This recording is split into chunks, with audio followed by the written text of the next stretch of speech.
रहमान डकैत असल में एक रियल कैरेक्टर है पाकिस्तान का, लेकिन ये कसाई नहीं है बल्कि एक गैंगस्टर कहेंगे आप इसे। ये गैंगस्टर था। पाकिस्तान के कराची में एक जगह है जिसे लयारी कहते हैं।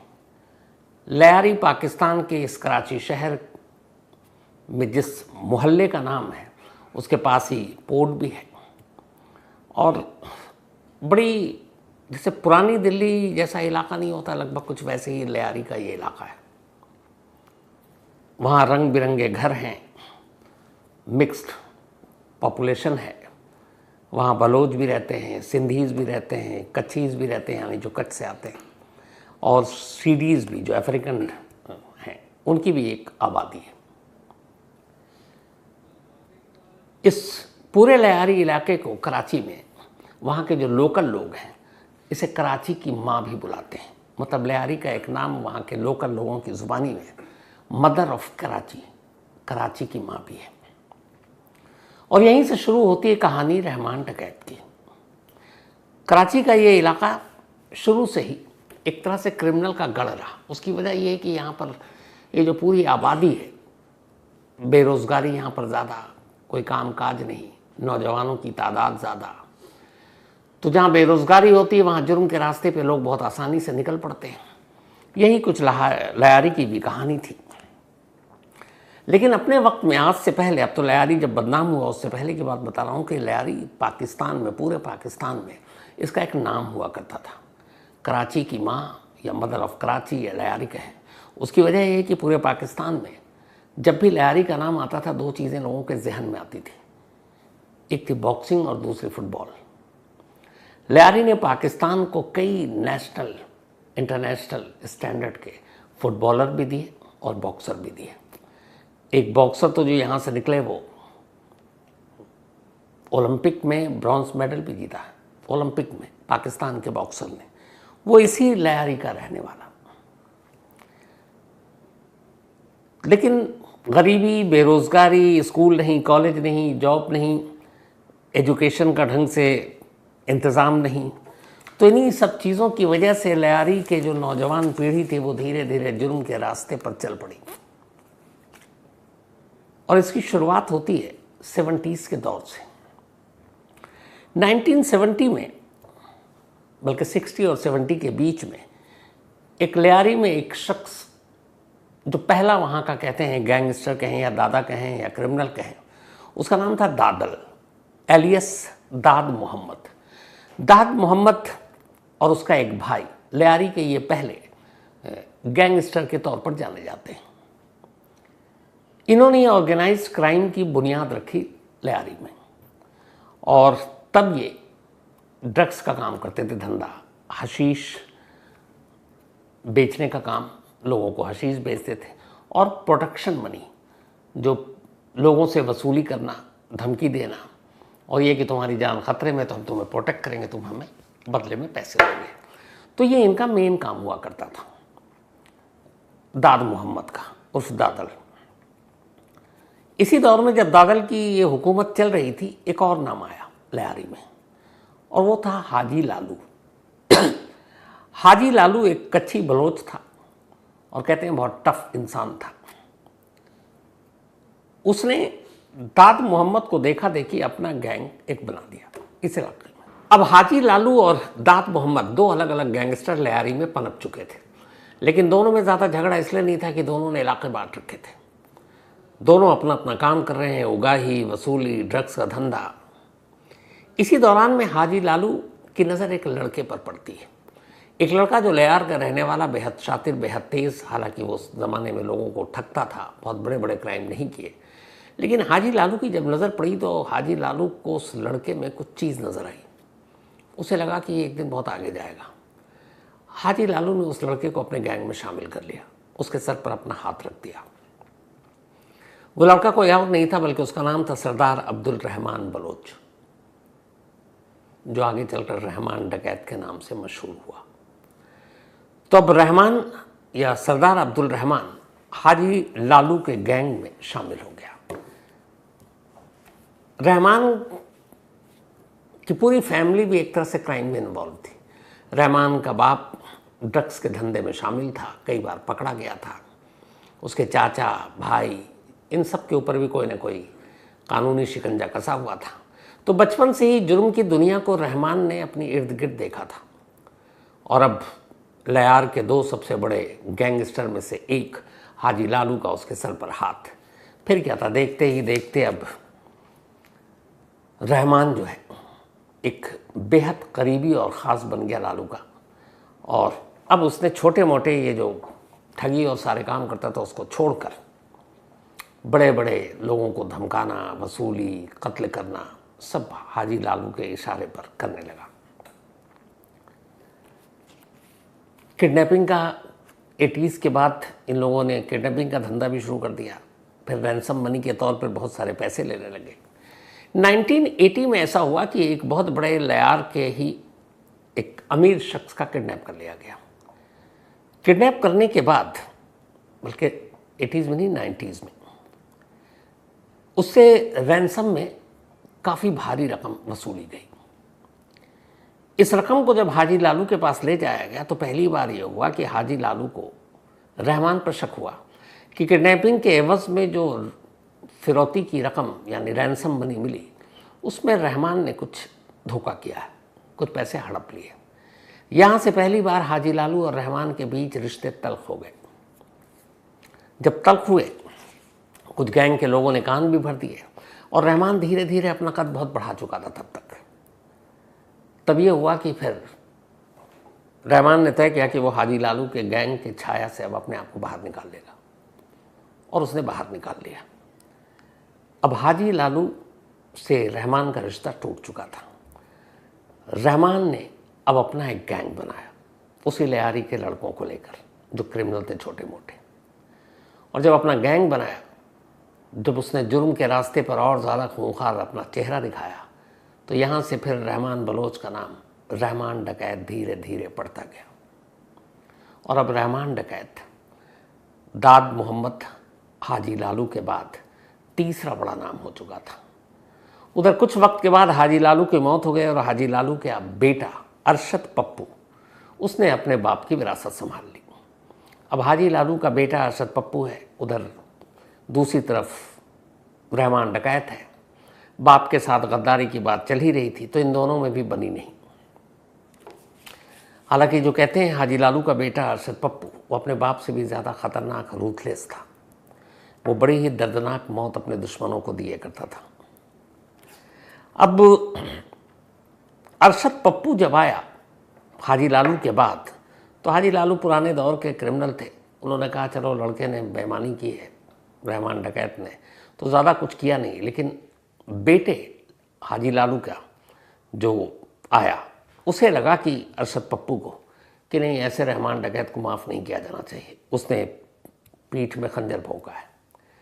अब इसके बाद इन दोनों गैंग में आपसी गैंग वॉर शुरू हो गया। ये बात 2000-2003 के दरमियान की है, जब अरशद पप्पू और रहमान डकैत के बीच में खूनी लड़ाई होती है। और तब कराची के इस लायार ने शायद सबसे ज़्यादा लाशें देखी। इस गैंग वॉर में कहते हैं 1500 से ज़्यादा लोग मारे गए। ये गैंग वॉर चल ही रहा था, तभी अरशद पप्पू ने अपने गैंग को चलाने के लिए वहाँ के एक लोकल ट्रांसपोर्टर, जिनका नाम था फैज़ मोहम्मद बलोच, फैज़ मोहम्मद बलोच को किडनैप किया। और किडनैप करने के बाद उससे वसूली तो की, लेकिन उसे इस तरीके से मार डाला कि लयार के इतिहास में कहते हैं इससे ब्रूटल मर्डर कभी किसी का हुआ नहीं। मतलब उसके लाश के छोटे छोटे टुकड़े करके उसकी जो बॉडी थी, जो लाश के टुकड़े थे, उसे गधे गाड़ी में घुमाया गया। इसके बाद में टुकड़ों को जलाया गया और फिर सीवर में फेंक दिया गया। लयार के इतिहास में ये पहला ब्रूटल और इस तरीके का एक मर्डर था जिसने लोगों के दिल दिमाग पर अपना छाप छोड़ दिया। और इस बात के चर्चे पाकिस्तान की मीडिया और हर जगह होने लगी। तब मोहम्मद बलोच के बेटे जिसका नाम फैजू था, उज़ैर जान बलोच, फैजू निकनेम। उसने अपने बाप का बदला लेने के लिए उसे लगा कि कोई ताकतवर आदमी चाहिए, तो वहाँ कौन, तो एक दूसरा ही था जो हाजी लालू के बेटे से जो सामना जिसका हो सकता था, वो रहमान डकैत था। तो फैजू का बेटा उज़ैर जान बलोच, मतलब मोहम्मद बलोच का जिसको मार डाला गया, उसने अब जाकर रहमान डकैत का दामन थाम लिया और उसने कहा मेरे पास पैसे बेपनाह हैं, लेकिन जिस तरीके से मेरे बाप को मारा गया है मैं उसका बदला चाहता हूँ और इसके लिए तुम्हारे गैंग में शामिल हो रहा हूँ, तुमको जो करना है करो और मुझसे जो चाहिए बताओ। अब रहमान डकैत के गैंग में एक बहुत ही अमीर शख्स, ट्रांसपोर्टर का बेटा, मोहम्मद बलोच का बेटा उज़ैर जान बलोच शामिल हो चुका था। अब लगा कि रहमान डकैत के ऊपर जो उसने भरोसा दिखाया है वो उसको पूरा करना है। तब तक धीरे धीरे दौर बदल रहा था, गैंग वॉर और अब तेजी पर पहुंच गया। 2003 से 2009 तक पप्पू और रहमान डकैत के बीच जारी खूनी जंग में पूरा लिहार कहते हैं कि लहूलुहान हो गया। पुलिस नाम की कोई चीज़ ही नहीं थी और तब तक यहाँ पे पॉलिटिक्स भी शामिल हो चुका था जैसे होता है। तो इसी दौरान में अब धीरे धीरे पप्पू पर भारी पड़ रहा है रहमान डकैत और पप्पू के गैंग के एक एक करके लोगों को मारता जा रहा है और वो भी बहुत बुरी तरीके से। तभी रहमान डकैत को एक आइडिया आया, वो ये कि अगर गैंगस्टर बनना है और बड़ा नाम कमाना है तो नेताओं के सर पर हाथ होने ज़रूरी है। इस इलाके में लियार में उस वक्त पाकिस्तान पीपल्स पार्टी, बेनज़ीर भुट्टो की जो पार्टी थी उसका दबदबा था। हर बार चुनाव में, जनरल इलेक्शन में यहाँ से पीपीपी का ही कैंडिडेट जीता करता था। रहमान डकैत पीपीपी को ज्वाइन कर लेता है, बेनज़ीर भुट्टो की पार्टी को, और पूरे लियार में वो गारंटी देता है कि सारे वोट आपको मिलेंगे। अब पीपीपी के सारे नेता, मंत्री, उनके जो पुलिस अफसर हैं, अब वो रहमान डकैत को एक तरह से अपना शरण दे देते हैं। इसी के बाद पीपीपी ज्वाइन करने के बाद रहमान डकैत 2008 में एक पीएसी नाम से संगठन बनाता है, पीपल्स अमन कमेटी, मतलब शांति के लिए। एक सोचिए, गैंगस्टर शांति के लिए कमेटी बना रहा, पीपल्स अमन कमेटी, और इसका ढिंडोरा पीटा गया कि इससे लोगों में शांति और पूरे लियारी में सब खून खराबा बंद करने के लिए बनाया गया। लेकिन जो असल मकसद था वो ये था कि पीपल्स अमन कमेटी में उन्हीं लोगों को आगे रखा जाता था जो रहमान डकैत के गैंग को शामिल करते थे। यानी ये एक कवच था कि ये पीएसी का मेंबर है, मतलब रहमान डकैत का मेंबर, उसको कोई टच नहीं करेगा। तो पीएसी का मेंबर बहुत सारे लोग इसलिए बने क्योंकि उन्हें रहमान डकैत से बचना था। और ये रहमान डकैत के गैंग का असल में ओरिजिनल नाम यही रखा गया था, पाकिस्तान पीपल्स अमन कमेटी।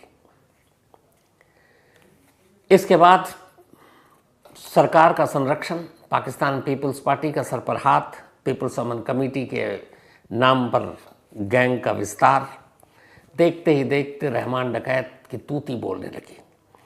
ड्रग्स का धंधा पहले ही था, extortion racket, kidnapping, illegal gambling, ये सारी चीज़ें अब लियार में रूटीन बन गई और किसी की हिम्मत नहीं होती कि कोई टच करे, क्योंकि रहमान डकैत का ये सारा नाम था इन सब चीज़ों के पीछे। अब जब पैसे आए और रहमान डकैत ने पॉलिटिकल पार्टी ज्वाइन किया तो उसे एक और चीज़ लगी कि लियार में अगर क्राइम करना है और लियार में ही रहकर हुकूमत करनी है तो यहाँ के गरीबों को अपने साथ ले लो। अब उसने एक और काम किया, पैसे तो बेबिना कमा लिए, अब उसने गरीबों के लिए काम करना शुरू किया। अगर किसी के घर में पानी नहीं है तो वो पानी के प्रॉब्लम को सॉल्व करवाता, राशन भेजता फ्री का, और यहाँ तक कि उसकी अपनी अदालत होती। लियार में अगर कोई चीज़ होती तो उसकी अदालत में खुद रहमान डकैत ही फैसला करता। लोगों की मदद करना, गरीब लड़कियों की शादी करवाना, राशन पानी, देखते ही देखते अब रहमान डकैत लियारी में एक रॉबिन हुड की इमेज पा चुका था। एक बड़ा गैंगस्टर और अब रॉबिन हुड। ये सब कुछ चल ही रहा था, लेकिन उसके मन में अब भी था कि अरशद पप्पू से बदला लेना है, क्योंकि अरशद पप्पू को मारे बिना वो बलोच और उस ट्रांसपोर्टर के उसका बदला ले नहीं सकता था। बदला लेने के लिए अब सरकार का जब सर पर हाथ आया तो वो और ज़्यादा ब्रूटल हो गया। अब कट्टे, छुरियाँ, चाकू, इनके मुकाबले में अब उसके पास रॉकेट लॉन्चर आ गए। AK-47 तो लियारी में ऐसे गूंजती थी कि जैसे लगता है कि बस पटाखे ही छूट रहे हैं। खून खराबा इस कदर होने लगा कि हफ्तों हफ्तों लियारी के स्कूल कॉलेज बंद हो जाते। बच्चे बाहर खेलने से उनके माँ बाप ने भेजने बंद कर दिया, क्योंकि कभी भी किसी सड़क पर कहीं भी गैंग वॉर शुरू हो जाता पप्पू और रहमान डकैत के बीच में। महिलाएं बाजार नहीं जाती थी खरीदारी करने, कि निकली ही पता नहीं कौन सी गोली कब किधर से उनको आकर लग जाए। इस दौरान में एक कहानी आई रहमान डकैत को, जिसने उसका खूंखार चेहरा सबसे ज़्यादा और दिखाया। वो ये कि एक बार रहमान डकैत को ये शक हुआ कि जो उसकी माँ है वो पप्पू गैंग और पप्पू के फादर जो थे हाजी लालू, तो हाजी लालू के गैंग में जब रहमान डकैत था तो हाजी लालू के साथ तो रिश्ते अच्छे थे, हाजी लालू का घर भी आना जाना था। तो रहमान डकैत के साथ उसकी फैमिली के साथ भी जान पहचान थी, दुआ सलाम थे। लेकिन कई ऐसी चीज़ें हुई जिससे लगा कि कोई घर का भेदिया है जो हाजी लालू और उसके बेटे पप्पू को इन्फॉर्मेशन लीक कर रहा है। कहते हैं कि कुछ अपने ख़ास लोगों के बाद उसे पता चला कि असल में घर का भेदिया कोई और नहीं बल्कि खुद रहमान डकैत की अपनी माँ है, उसकी अम्मी है। उसने इस सोर्स को कहीं और से भी पुख्ता किया, खबर को पुख्ता किया, और कहते हैं कि जब उसे यकीन हो गया कि उसकी माँ ही भेदिया है तो रहमान डकैत का सबसे खूंखार चेहरा लियारी में उस दिन देखा गया जब ये कहा गया कि उसने अपनी माँ को गला घोंट कर मार डाला और मारने के बाद अपनी माँ को उसी की चुनरी से पंखे में लटका दिया और ये कहा कि माँ ने अपनी जान दे दी। लेकिन रहमान डकैत के करीबियों ने बाद में खुलासा किया कि असल में रहमान डकैत ने खुद अपनी माँ को मार डाला था, सिर्फ इसलिए कि दुश्मन गैंग से वो मिली हुई थी। हालांकि इस कहानी में कितना दम है या इसका मतलब एविडेंस कहीं नहीं मिला, लेकिन ये कहानी पूरे लियारी में और पुलिस फाइल में तैरती रहती है। ये सब कुछ चलता रहा, रहमान डकैत का कहर टूटता रहा। लियारी अब एकदम एक जंग का मैदान, मामला मीडिया तक भी आया। अब ये हुआ कि सरकार को लगा कि ये तो कुछ ज़्यादा हो रहा है, तो कुछ करना चाहिए। तो फिर सरकार ने पुलिस को खुली छूट दी और कहा कि भैया लियारी को साफ करो और ये रहमान डकैत और पप्पू का कुछ इंतज़ाम करो। तब उस वक्त एक, जैसे अपने इंडिया में बहुत सारे इनकाउंटर स्पेशलिस्ट हुए हैं, पाकिस्तान में भी एक ऐसी इनकाउंटर स्पेशलिस्ट बड़ा फेमस 2000 के दौर में, नाम था चौधरी असलम। चौधरी असलम को ये टास्क दिया गया। अब लियारी वो इलाका था जहाँ की मतलब कुछ गलियाँ ऐसी थी जहाँ तो पुलिस वाले घुस भी नहीं सकते थे। उन्हें पता था घुसे तो जिंदा वापस नहीं आएंगे। तो ये काम दिया गया चौधरी असलम को। 9 अगस्त 2009 की वो तारीख थी जब अचानक एक दिन पाकिस्तानी मीडिया में ये खबर आई कि रहमान डकैत एक पुलिस एनकाउंटर में मारा गया। बाद में तस्वीरें भी आई, लेकिन कहा गया कि रहमान डकैत को एनकाउंटर में नहीं मारा गया बल्कि उसको धोखे से बुलाया गया था और फिर उसे पुलिस ने मार डाला। अब रहमान की मौत हो गई। रहमान डकैत की कहानी यहाँ पर ख़त्म हो जाती है।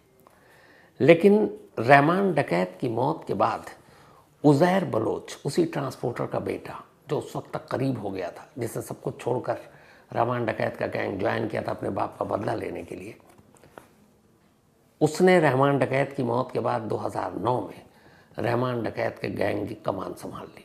अब वही बॉस था रहमान डकैत के गैंग का। और उज़ैर बलोच के बाप को जिस तरीके से मारा गया था, उस चीज़ ने उज़ैर बलोच के रहमान डकैत से भी कहीं ज़्यादा खूंखार बना दिया था। उसके ज़िंदगी का एक ही मकसद था, पप्पू गैंग का सफाया और पप्पू को वैसे ही मौत देना जैसे उसके बाप को दिया गया। अब उज़ैर ने गैंग संभाली, सिंधी टोपी पहना करता था, उसकी तस्वीर इसी से पहचानी जाती थी। और इसके बाद अब वो लग गया पप्पू गैंग के पीछे। 2009 से लेकर अगले 4 साल तक पप्पू गैंग के बहुत सारे लोगों को मार डाला। फिर से कई सौ लोगों की जानें गई गैंग वॉर में, लेकिन अरशद पप्पू हाथ नहीं आया उज़ैर के। फिर मार्च 2013 की तारीख आती है। मार्च 2013 में कहते हैं कि अरशद पप्पू के गैंग के कुछ लोगों ने मुखबिरी की थी, क्योंकि उस गैंग को पैसा दिया था उज़ैर ने, और उसने लोकेशन बता दिया कि कहीं एक ख़ास जगह पर है और बहुत सारे लोग नहीं हैं उस वक्त अरशद पप्पू के साथ। मौका अच्छा था और मार्च 2013 में उज़ैर के लोगों ने मुखबिर के बताए हुए ठिकाने पर जाकर हमला किया और अरशद पप्पू और उसके भाई यासिर अरफात, इन दोनों को उठा लिया। एक पुराना दुश्मन अब उज़ैर के हाथ में था, जिस दुश्मन का खात्मा खुद रहमान डकैत नहीं कर पाया था। उठाने के बाद ये लोग उसे एक खुफिया जगह पर ले गए। इसके बाद अरशद पप्पू की मौत की जो कहानी की डिटेल बाद में आई, उसने पूरे कराची और लियार के इलाके के लोगों को थर्रा दिया था।